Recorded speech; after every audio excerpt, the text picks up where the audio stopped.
Every year, I like to pause and look back at the conversations that landed most deeply with all of you.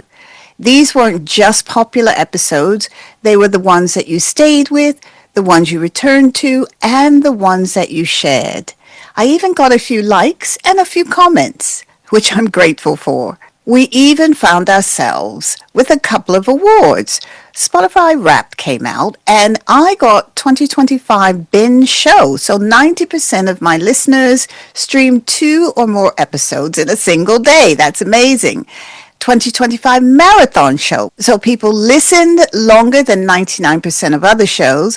And last but not least, 2025 rising star. So this year my show's growth outpaced 99% of other shows. That's incredible. I'm even in the top 10 for over 1,000 viewers, listeners. This is incredible. For this tiny little podcast, I am so grateful. So I like to look back on some of the most listened to, most popular shows. I've combined both YouTube, Spotify, Apple, and all the other streaming services.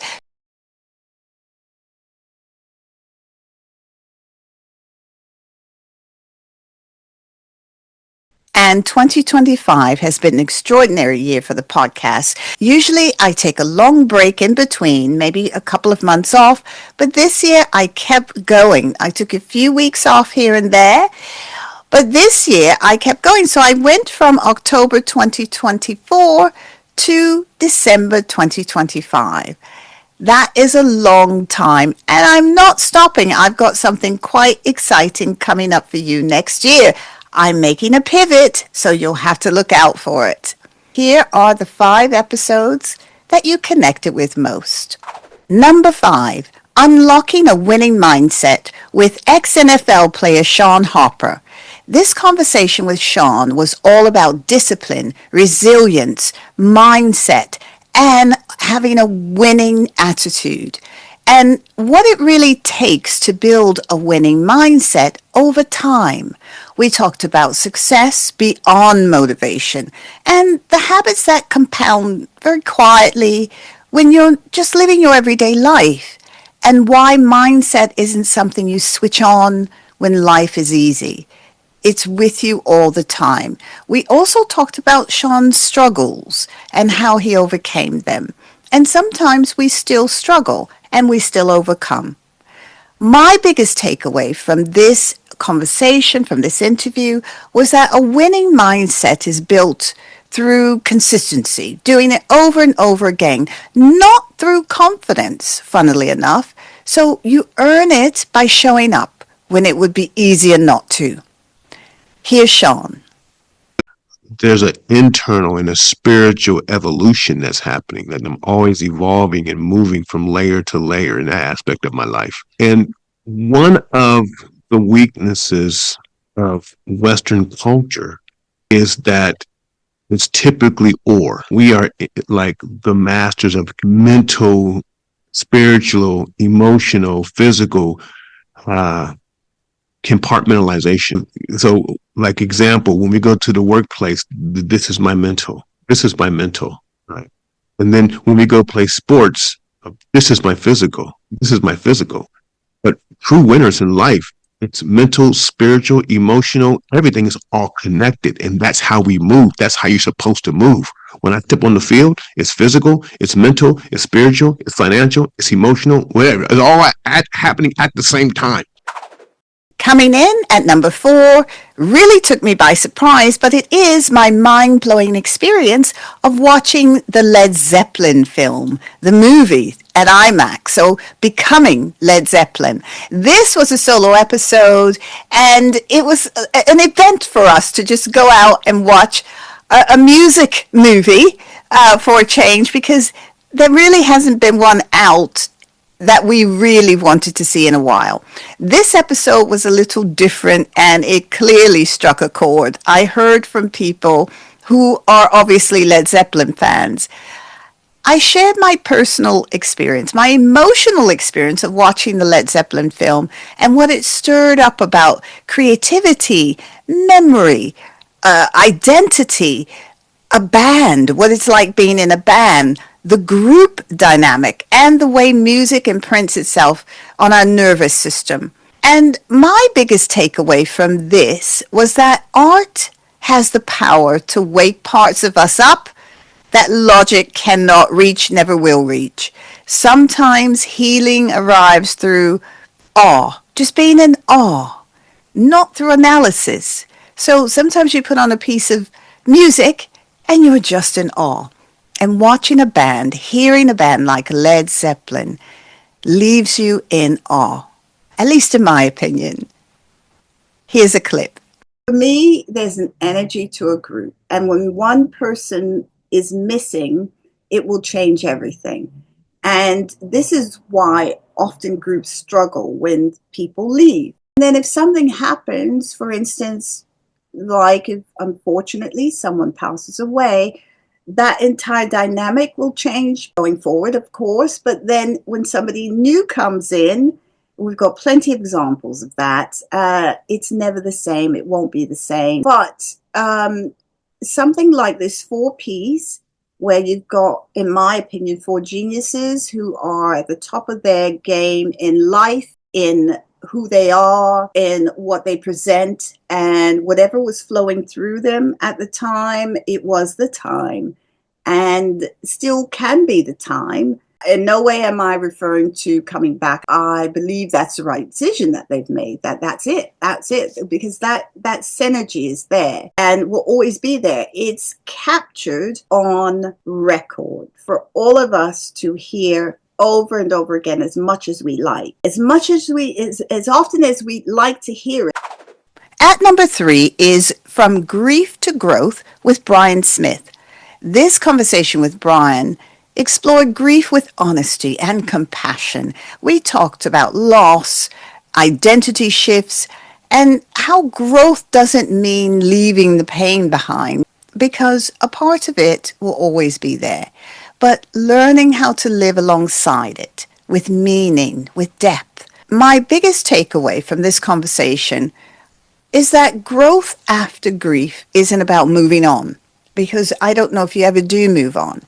It's about allowing life to expand again, to stop expecting things to be different without betraying what you've lost. So you continue to keep the memory and also the love, those experiences that you shared, that energy of love that you have continues. It just carries on and on and on until you meet again, whatever your beliefs. Here's Brian. We don't get over grief. We don't move. We do move forward. We don't move on. We carry this with us for the rest of our lives. The relationship with the grief changes. The relationship with our loved one changes. So I don't mean this is like, it doesn't mean you're damned for the rest of your life to wander the earth in sadness and pain. But there's something, it's always with you. So it really depends, but I'm not here to fix anybody. It's not like grief is also not a disease. It's not something to be cured. Once we accept the grief, once we accept it's going to be with us, and we treat it not as an enemy, but as a companion and as a teacher, then it just, again, it's still, sometimes it hurts. We just have to accept it's part of who we are. The second most popular episode was Stop Struggling and Start Thriving with Dr. Charlene Ryan. This episode with Dr. Charlene Ryan resonated very deeply with a lot of you. We explored why so many people feel stuck in struggle mode, even when they're capable, intelligent, and doing and trying their best. We looked at nervous system responses, subconscious beliefs, and why thriving often feels unsafe before it even feels possible. And it all starts with your mind, whatever images or thoughts you have about yourself. My biggest takeaway from this conversation is that thriving isn't necessarily meaning that you have to push harder, do more.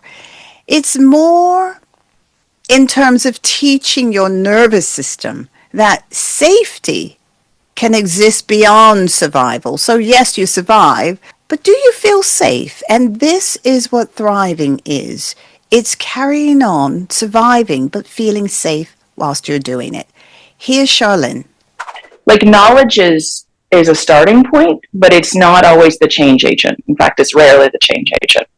So, knowing that you're depressed and then doing something about it are really different. And again, it's positive because it's hope, and it gives you a roadmap, and it gives you like words, and we can talk about it in a deeper way. But ultimately, relationship changes us, and we are changed by our daily life and being immersed with other human beings and doing that. So I have mixed feelings on the amount of information that there is about it. Because to diagnose or to use the word is not to heal. A lot of it's being misrepresented and misdiagnosed. For instance, narcissism. There's so much emphasis on that. Yeah. The information. It's one of those things where it's a psychological phenomenon where, like, a little bit about something, you feel like you know a lot. The more you know about it, the more you realize you don't know. So I think there's a lot of people who feel like they know a lot because they're learning it, usually like via social media or watching shows or things, usually social media. But then it can be really invalidating too, because then they'll just like, I don't like this person, they're a narcissist. And then they write them off and you lose the humanity, which is, as a good therapist, if you know the diagnosis, it's a zip code. It tells you an area where a person is experiencing something, but it tells you pretty much nothing about who they are as a human and their experiences and what's going to work to heal them. So I think it allows us to label and write off people sometimes, and we are not labels. We never are. And the most watched video episode, the one that you listen to most, is Manifest Good Luck and Success with Victoria Gallagher. In this episode, author Victoria Gallagher became the most listened to conversation of the year. We went deeper than surface level manifestation, and we talked about subconscious programming. We're both hypnotherapists, so this was a really deep, good conversation. Emotional alignment we stepped into, and the internal shifts that create what I would call sustainable success and so-called good luck. Probably my biggest takeaway is that luck isn't something you attract by wishing. That's sort of counterproductive. It's something you align with by changing what's happening beneath the surface. And people struggle with manifesting because of this very reason. Wishing for things is nice. It feels nice. But real manifestation comes from the belief and that it's just within reach. Here's Victoria. We're just seeing what we're tuned into.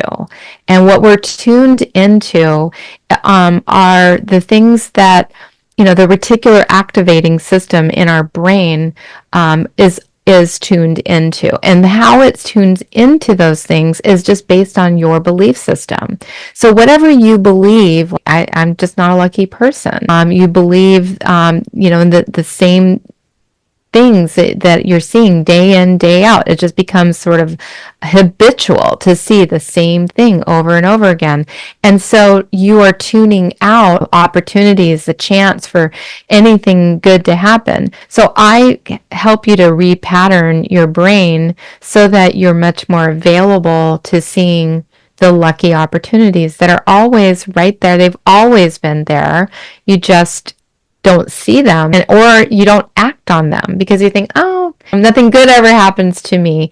And so, luck is something I believe we all can create. Each of these conversations offers something different, but they all shared one thing in common. They helped people understand themselves more clearly.